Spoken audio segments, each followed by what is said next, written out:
Madame, monsieur, bonjour. Je me présente, je m'appelle Nicolas L'Huissier, je suis enseignant de bridge au Bridge Club Saint-Honoré, pour celles et ceux qui ne me connaîtraient pas. Donc, Bridge Club Saint-Honoré, qui est un club dans Paris.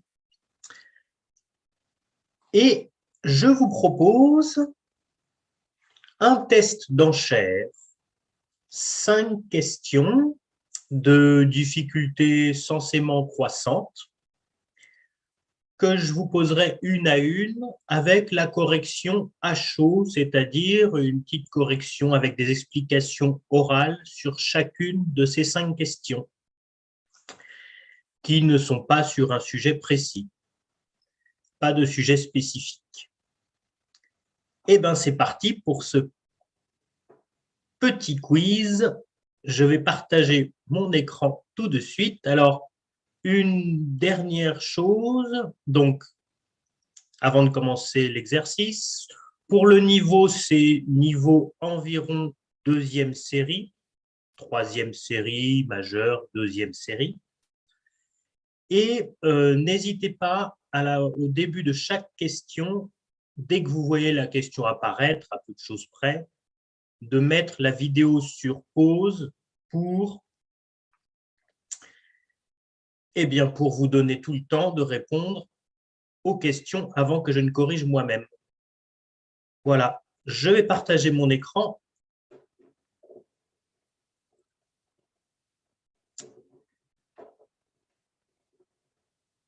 Voilà, test d'enchères pour les deuxièmes séries. Allons-y tout de suite pour la première question. Alors, le petit code, c'est que moi, pour vous dire de mettre la vidéo sur pause, je prends ma petite gorgée de café.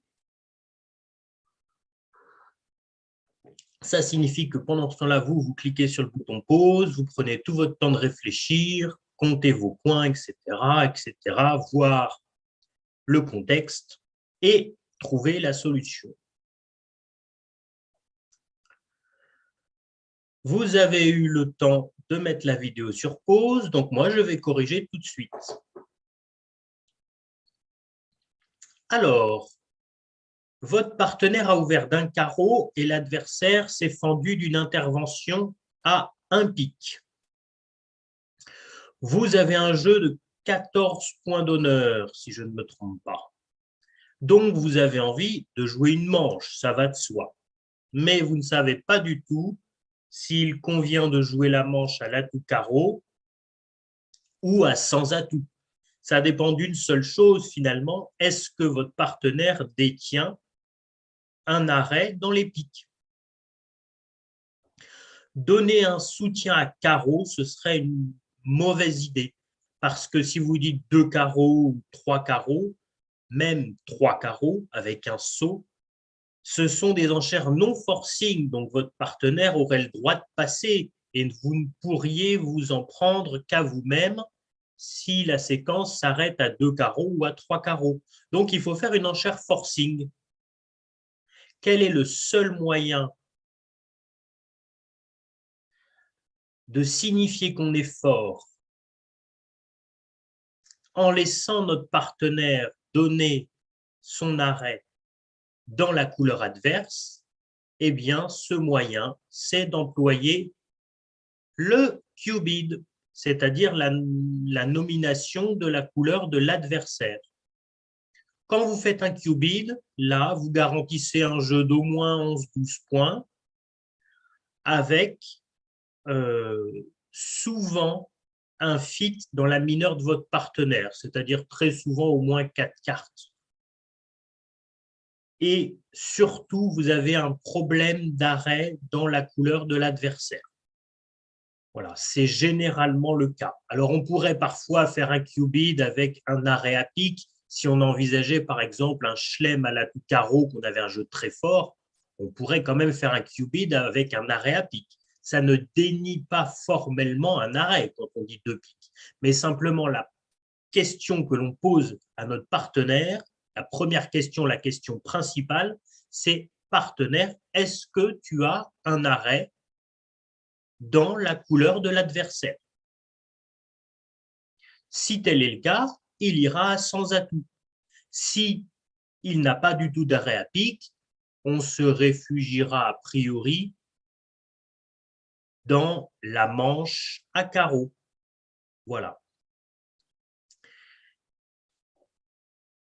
On passe à la question numéro 2.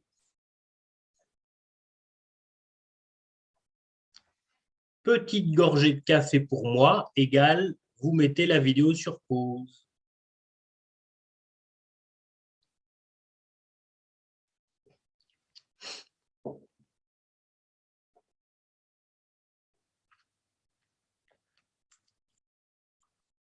Alors, vous avez eu le temps de mettre la vidéo sur pause et de réfléchir à tout cela. Maintenant, je vais donner la solution argumentée. Votre partenaire a ouvert d'un pic. Vous avez répondu à un sans atout qui est ce qu'on appelle le sans atout poubelle pour dire j'ai entre 6 et 10 points et a priori pas de fit dans les pics. Le partenaire a fait un bicolore économique. Alors, il y a plusieurs pièges là-dedans. Ce n'est pas censé être une question très difficile, mais souvent, on a tendance à certaines confusions, à se tromper un peu dans ce genre de cas. Votre partenaire, il a censément 5 cartes à pique et 4 cartes à trèfle. Autrement dit, il ne voudra pas des cœurs et des carreaux. Ça ne sert à rien du tout d'en parler. Alors, vous pourriez vous dire, en l'absence de fit, on va aller à sans atout. Mais si vous dites 2 sans atout, c'est censément un jeu plus fort que celui-ci. C'est censé être 11 points. Alors, on voit bien que vous avez dénié 11 points parce que vous avez dit un sans atout. Auquel cas, 2 sans atout, ça pourrait à l'extrême limite être simplement 10 beaux points. Imaginons que vous avez 10 points que vous trouvez beaux, pourquoi pas dire 2 sans atout? Puisque de toute façon, vous ne pouvez pas avoir 11 points. Mais là, vous avez tout juste 8 points absolument quelconques, donc vous ne devez pas faire une enchère aussi positive que de dire 2 sans atout. Le moyen d'être plus prudent, c'est simplement de donner la préférence, c'est-à-dire de revenir dans la première couleur de votre partenaire. Alors, vous pourriez me dire, mais pourquoi tout bonnement on ne laisse pas le 2 trèfle? Pour plusieurs raisons. Premièrement, à pique, vous êtes en 5 en face de 2, 5 et 2. C'est un peu mieux de jouer avec 5 en face de 2 plutôt que 4 en face de 3. Parce qu'à trèfle, vous avez 4 en face de 3. Donc, c'est un peu mieux 5 et 2 que 4 et 3. Et puis surtout, si vous jouez à pique, vous jouez en majeur. Donc, si vous gagnez le contrat de 2 piques, ça vous rapportera plus que de gagner le contrat de 2 trèfles. Donc, dès que vous avez entre 6 et 10 points et que vous avez 2 cartes dans la majeure de votre partenaire et que vous n'avez pas de couleur très longue à présenter à votre partenaire, revenez dans sa majeure. Si vous aviez eu 6 cartes à cœur, oui, il aurait fallu dire 2 cœurs, voire 5 très beaux cœurs. Mais là, vous n'avez ni 5 cœurs, ni 5 carreaux, et quand bien même les carreaux, ce ne serait pas très intéressant de toute façon. Donc, revenez à 2 piques. C'est ce qu'on appelle donner la préférence, et ça, c'est une enchère que très souvent les 4e séries, parfois les 3e séries, oublient de faire. Si vous êtes 2e série, normalement, ça devrait être à votre portée. C'est plus une révision qu'autre chose, cette question, normalement. Voilà. On passe à la question suivante.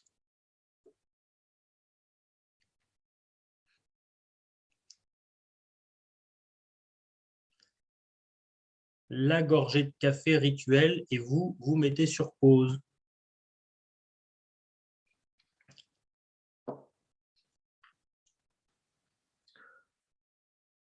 Voilà, vous avez eu le temps de mettre la vidéo sur pause et de vous faire votre propre idée. Vous avez pris le temps que vous souhaitiez et maintenant je corrige. Alors, un carreau passe, on a répondu tranquillement à un cœur. ça va de soi, c'est une enchère forcing qui veut dire qu'on a au moins 5 ou 6 points et au moins 4 cartes à cœur, sans limite de points ni sans limite de cœur, que celles liées au jeu de bridge. Alors, maintenant, votre partenaire vous a soutenu à 2 cœurs pour signifier qu'il avait un fit avec 4 cartes avec vous, puisque vous n'aviez promis que 4 cœurs. Donc, votre partenaire vous dit « j'ai entre 12 et 16 points ». En comptant les points de distribution, il pourrait avoir jusqu'à 16 points. Donc, il vous dit qu'il a entre 12 et 16 points et un fit à cœur. Alors, on va même le créditer plutôt de 13 à 16 points parce qu'il a 12 points honneur, il a ouvert, et il a un point de distribution nécessairement, au moins un. Donc, on peut le créditer entre 13 et 16 points en comptant les points de distribution. Alors, vous, quand même, vous n'avez que 15 points d'honneur. OK, mais vous avez des plus-values, certaines. Maintenant que vous avez appris l'existence d'un fit à cœur, vous avez 2 points de plus pour le singleton à trèfle et 2 points de plus pour le fait d'avoir un atout supplémentaire. Donc, ça porte quand même votre total à 19 points. À 19 points, on peut commencer à discuter parce que 13 à 16 plus 19, on est déjà quasiment en zone du chelem, hein. Pas très loin en tout cas. On est dans la zone du chelem. Donc, ce qu'on peut faire, on n'est pas non plus tout à fait certain de jouer le chelem. Donc, on peut interroger notre partenaire. Alors, il pourrait y avoir différents moyens d'interroger notre partenaire.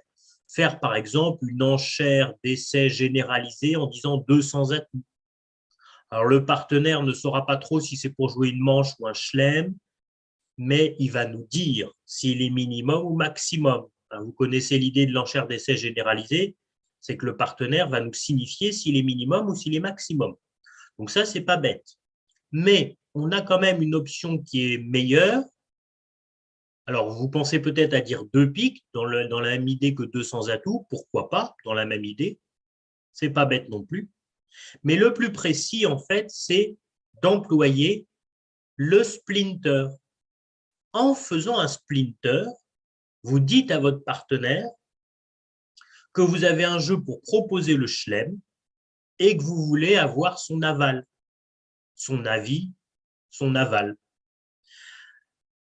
Votre partenaire va réagir en regardant son nombre de points global, évidemment. S'il a 16 points, il aura tendance à aller au chelem. S'il en a que 13, il va être peut-être un peu plus réfractaire. D'ailleurs, il n'y a pas tout à fait les points du chelem.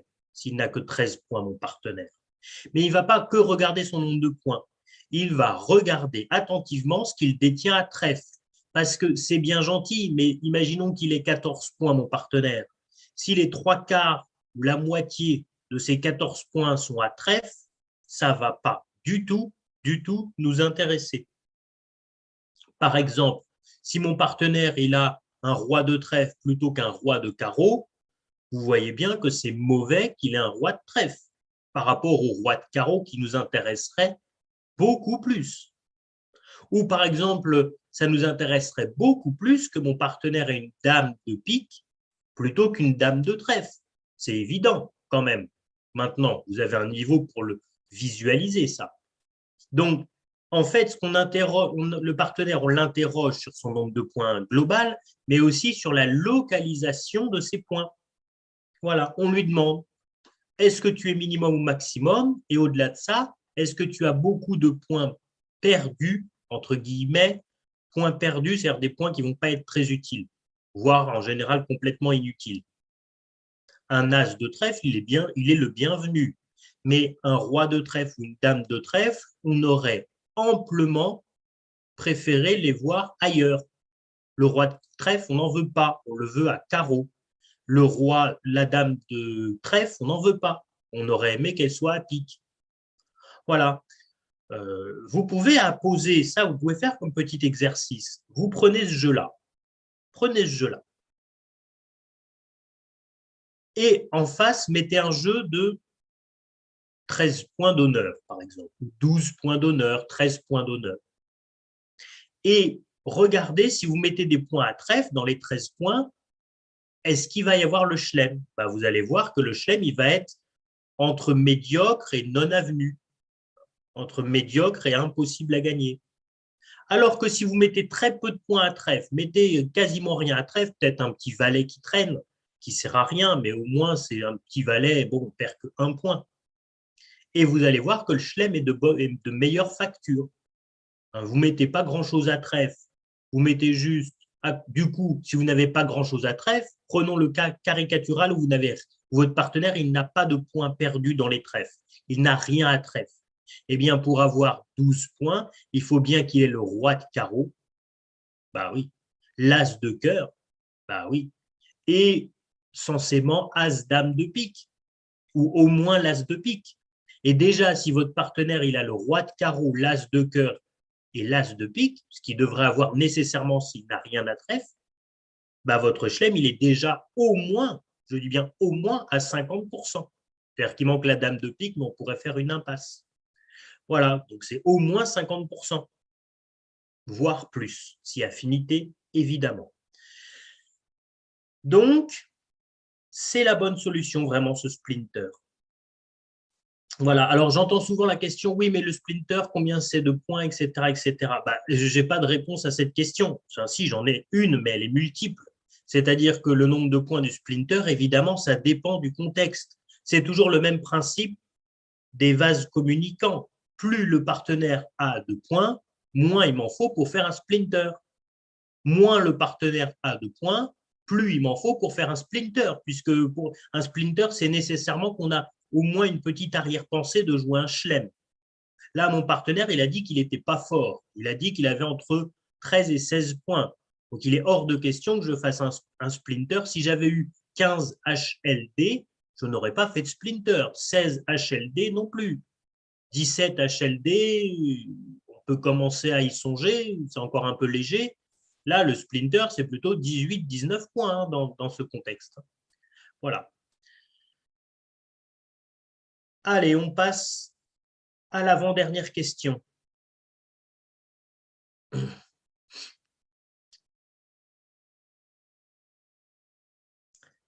La gorgée de café qui est presque finie pour moi pendant que vous mettez la vidéo sur pause.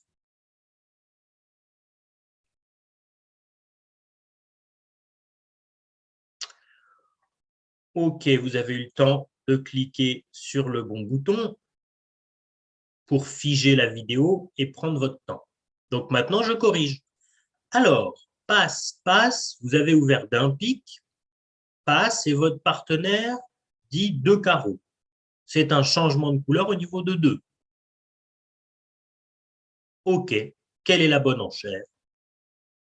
Eh bien oui, c'était l'enchère de passe. Le changement de couleur au niveau de 2, il est forcing et auto-forcing, oui, quand mon partenaire n'a pas passé d'entrée. Mais là, j'espère que vous l'aviez vu, Nord, il avait passé d'entrée. Donc, après un pass d'entrée, les changements de couleur au niveau de 1, ils sont toujours forcing, ça oui, je dis une bêtise. Même les changements de couleur au niveau de 1, ils ne sont pas forcing. Je me rétracte. Les changements de couleur au niveau de 1 ne sont pas forcing et les changements de couleur au niveau de 2 non plus. Aucun changement de couleur naturel n'est forcing après un pass d'entrée. Bah oui, parce que mon partenaire, il a moins de 12 points. Il a tout au plus 11 points. Grand maximum. Donc, il ne peut pas m'obliger à parler si moi j'ai ouvert en 3e position. En plus, je vous rappelle qu'en 3e position, on peut avoir des fois moins de 12 points quand on ouvre. On peut avoir 11 points, 10 points, 9 points. Donc, mon partenaire, s'il n'est pas fité à pique, par exemple, et qu'il a une longue à carreau, 6 cartes à carreau, par exemple, ou 5 très beaux carreaux dont il a envie de parler, eh bien, il a le droit de le faire avec 8, 9, 10 ou 11 points s'il a un jeu avec une longue à carreau l'enchère de 2 carreaux, le changement de couleur au niveau de 2 ne veut plus du tout dire j'ai au moins 11 points et c'est forcing, puisqu'il a passé d'entrée. Il ne peut pas avoir au moins 11 points, ou alors on réduirait cette enchère à un jeu précisément de 11 points. Oui, mais ça, c'est très réducteur, c'est trop réducteur.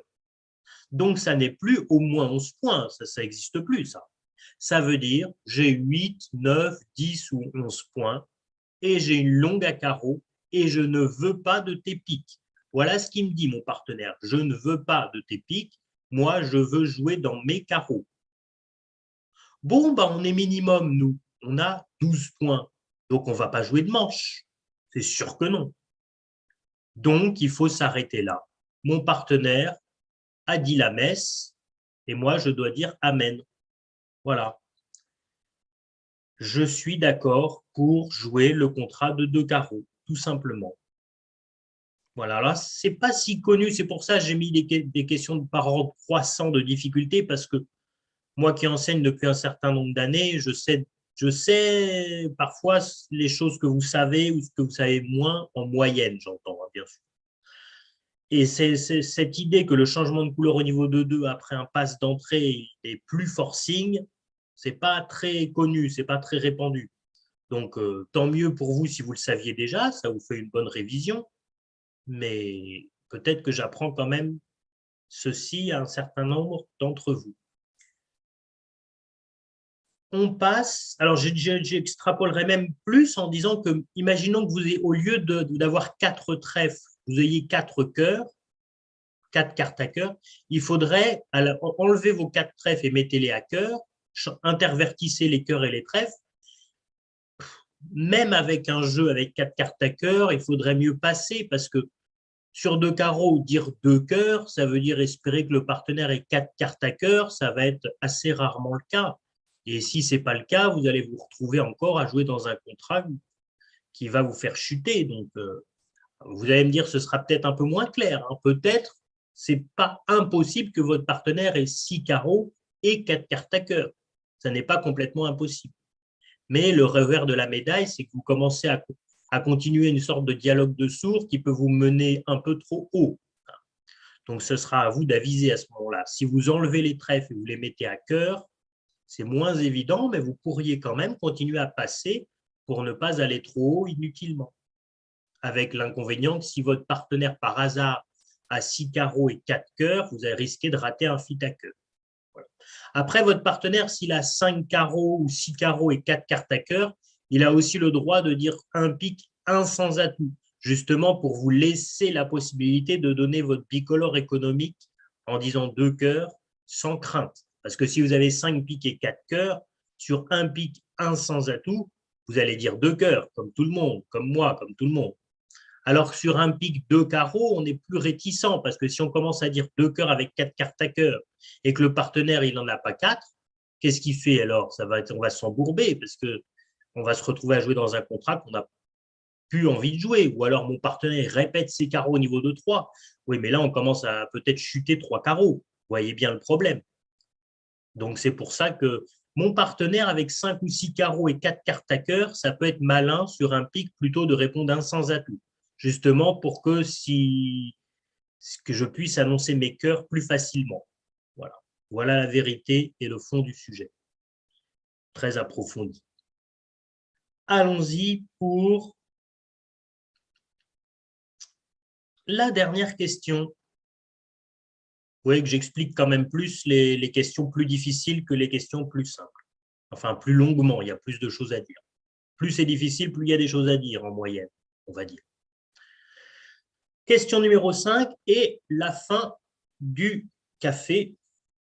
Le tanin du café, on dira, bon, c'est pour le vin, le tanin. On va dire que c'est valable pour le café, même si ce n'est pas vrai. Pendant que vous mettez une 5e et dernière fois pause pour répondre à cette question. Alors là, mettez pause parce qu'il va vous falloir du temps, de toute façon. Même celles et ceux qui avaient mis 5 secondes, 10 secondes à répondre avant, peut-être, hein. Si vous êtes très rapide, pourquoi pas. Mais là, vous allez devoir un petit peu réfléchir de toute façon. Donc, mettez vraiment la vidéo sur pause.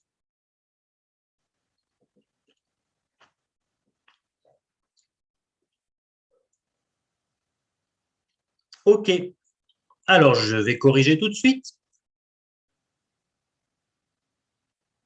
Votre partenaire a ouvert d'un 2 faible, classique. Là, on imagine qu'on s'inscrit toujours dans le CEF, dans le standard français.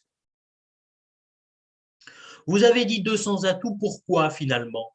Parce que vous envisagiez peut-être de jouer un chelem. Vous avez quand même un très beau jeu, des magnifiques trèfles, un fit à cœur fort appréciable, des gros honneurs dans les piques et les carreaux, donc ça vaut le coup d'envisager un chelem. Donc vous interrogez votre partenaire pour savoir ce qu'il en est, et ça il faut connaître, sur le 200 atouts qui l'interroge, il vous dit 3 carreaux pour vous dire j'ai un gros honneur à carreau. Alors un gros honneur à carreau, et je suis maximum, hein, c'est deux choses, il est maximum de son 2 faible. Vous avez remarqué au passage qu'il était stipulé que l'on était vulnérable en plus, hein. Donc quand mon partenaire il fait une ouverture de barrage vulnérable, il a des beaux cœurs, nécessairement des beaux cœurs, et il a entre 6 et 10 points, bien sûr, ça ne change pas, mais il a une belle couleur à cœur. Donc là, mon partenaire, il me dit, j'ai une belle couleur à cœur et j'ai un gros honneur à carreau. Il m'a dit deux choses. Alors, nous, de notre point de vue, qu'est-ce qu'on pourrait imaginer? Il faut essayer, dans ce genre de cas, de commencer à se figurer le jeu du partenaire. Le partenaire, il n'a pas l'air d'avoir grand-chose à trèfle ni à pique. Il a des honneurs à carreau et à cœur. Si mon partenaire, il a l'as de carreau et as-roi de cœur, on gagne le grand chelem. Question, est-ce que c'est possible que mon partenaire, il ait l'as de carreau et as-roi de cœur? Vous savez, en tout cas, ce qui est sûr, on peut en convenir, c'est que s'il a as-roi de cœur, sixième, et l'as de carreau, on gagne le grand chelem. On fait tous les cœurs, tous les trèfles, ça fait déjà 11 plis, 2 plis de carreau, un pli de pique, on en a trop. Hein. N'en jetez plus, la coupe est pleine, on a trop de levées. Hein. Alors, est-ce qu'il peut avoir as-roi de cœur et l'as de carreau? La réponse est non, parce qu'il n'a pas 11 points. Ça, surtout pas. On n'ouvre pas d'un barrage si on a as-roi de cœur et l'as de carreau. C'est impossible. On ouvre au niveau de 1, pas au niveau de 2.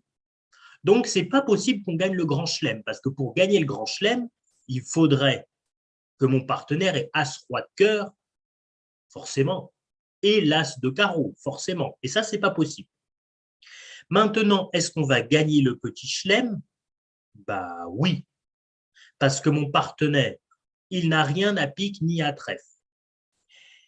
Soit il a l'as de carreau, mais c'est pas tout. Il faut qu'il ait l'as de carreau et l'as de cœur, ou bien l'as de carreau et au moins le roi de cœur. Alors je sais, il y en a qui disent on ne peut pas ouvrir d'un barrage quand on a deux as. C'est pas forcément très pertinent, mais on peut le faire. C'est pas interdit de le faire du tout. De toute façon, rien n'est interdit. Enfin, au-delà de ça, c'est pas si déconseillé que ça. C'est ça que je veux dire. On peut le faire. Ouvrir d'un barrage avec un as dans les cœurs et un as annexe, c'est pas prohibé du tout. Voilà. Donc vous pouvez le faire. Après, c'est vrai que le barrage perd de son intérêt, parce que c'est quoi l'intérêt d'un barrage? C'est d'empêcher l'adversaire de trouver un contrat. Quand on a deux as, l'adversaire, en moyenne, il a moins de contrats à jouer, puisqu'on a déjà deux as. Donc l'effet de barrage est moins intéressant, c'est tout. Mais disons que mon partenaire, pour revenir à nos moutons, il a soit l'as de carreau et l'as de cœur, auquel cas, on concédera juste le roi de cœur, probablement. Soit il a l'as de carreau et le roi de cœur. S'il a l'as de carreau et le roi de cœur, on va gagner le chelem, parce qu'on va faire tomber l'as de cœur. N'oubliez pas que les adversaires, ils n'ont que 3 cartes à cœur à eux deux. Donc, 3 cartes à cœur, 4 fois sur 5, ils sont répartis 2 et 1. C'est comme la proportion d'azote dans l'atmosphère, 79%, 2 et 1. 79%, c'est 4 fois sur 5 à peu près, hein, donc c'est pas mal comme idée. Donc, si notre partenaire a ne serait-ce que juste le roi de cœur, sixième, bien sûr, il en a 6, on fait tomber l'as de cœur et on gagne notre chelem parce qu'on fera tous les autres cœurs. On sacrifie son roi, on fait tomber l'as, après on fait la dame, on mange le dernier cœur avec la dame, et après on fait tous les cœurs, tous les trèfles, on en a trop. Bon, ben voilà, on sait que le partenaire a l'as de carreau et roi ou as de cœur, on sait qu'on gagne le chelem. Mon partenaire, il pourrait aussi avoir seulement peut-être la dame de carreau. Alors s'il a la dame de carreau, alors là, et ça veut dire qu'à côté, il a as-roi de cœur, parce il est quand même maximum. Alors s'il a tout juste la dame de carreau, faudrait qu'il ait des beaux cœurs quand même, hein. Donc il aurait as-roi de cœur. Alors vous pourriez me dire peut-être il a l'as de cœur, la dame de carreau et le roi de pique. Alors déjà, il aurait trop d'honneur à côté des cœurs quand même, s'il avait la dame de carreau et le roi de pique. Et puis il y a autre chose, c'est qu'il n'aurait pas nommé sa dame de carreau en disant 3 carreaux, il aurait préféré nommer son roi à pique plutôt que sa dame à carreau. Là, s'il a choisi les carreaux, c'est qu'il a plus d'honneur dans les carreaux, hein, c'est tout, hein. Donc le roi de pique, il ne l'aura pas en moyenne, hein. Il aura des beaux cœurs. S'il a seulement la dame de carreau, bah, c'est qu'il a as-roi de cœur pour être maximum, hein. Ou alors il fait vraiment des enchères fantaisistes. Donc finalement, si mon partenaire a la dame de carreau, seconde ou troisième, et qu'il a as-roi de cœur, on va aussi gagner le chelem. Parce qu'on va donner l'as de carreau qui va manger le roi, mais mon partenaire, il fait bonne garde avec sa dame de carreau. De toute façon, moi, si je joue à la tout cœur, je pourrais couper, mais même à sans atout, eh bien, mon partenaire aura un arrêt avec sa dame. Et on pourra faire ensuite tous les cœurs et tous les trèfles. Et même l'as de pique. Donc, on va gagner le chelem. Alors, on peut se dire, bon, on gagne le chelem, disons tout de suite 6 cœurs. Et c'est pas bête du tout de dire 6 cœurs. En fait, il y a encore un petit souci, c'est qu'il manque le roi de pique. Et imaginons, ce qui va être très probable, que mon partenaire, il est l'as de carreau et qu'il est, par exemple, roi, valet, 10 de cœur, sixième, roi, valet de cœur, sixième, qui manque l'as de carreau. Ben, si je joue 6 cœurs et que l'adversaire entame à pique, je vais être embêté. Vous allez le voir tout de suite. Je vais vous montrer l'exemple. Je vais être embêté parce que je n'ai pas encore fait tomber l'as de cœur et si l'adversaire entame pique, c'est mon partenaire qui joue le contrat de 6 cœurs et les adversaires risquent de faire le roi de pique avant que j'ai le temps d'affranchir mes cœurs en donnant l'as de cœur. Si mon partenaire a l'as de carreau et roi valet de cœur, par exemple, ou l'as de cœur et il doit donner le roi de cœur. Pour éviter ce problème d'affranchissement du roi de pique inopiné, eh bien, j'ai intérêt, finalement, bizarrement, à jouer 6 sans atout. 6 sans atout, là, c'est à l'abri des balles, comme on dit. À l'abri des balles, ça veut dire qu'on va gagner quoi qu'il arrive. Voilà, mon partenaire m'a garanti un gros honneur à carreau, l'as ou la dame. Je sais avec la qualité de ses cœurs que l'on pourra gagner le chelem. Il a quand même ouvert vulnérable, donc il a une belle couleur normalement, et en plus il a dit qu'il était maximum, donc là il a quand même fait 2 enchères positives. Donc je vais gagner le petit chelem. Encore une fois, je me répète un peu, mais on ne peut pas gagner le grand chelem parce que ça nécessiterait que mon partenaire ait l'as de carreau et as roi de cœur, ce qui est impossible. Ou alors il a encore fait une enchère très fantaisiste, mais là franchement, c'est très mal joué. Voilà, alors bien sûr, vous avez peut-être répondu 3 cœurs pour voir venir. Pourquoi pas, hein? Mais en fait, là, vous avez finalement tous les éléments, hein, parce que vous savez que le chelem à sans atout va être bon. Vous savez que c'est le bon contrat. Donc, des fois, on dit, sauf si on a un train à prendre, on y va doucement. Là, vous avez en réalité tous les éléments et vous devriez être assez serein.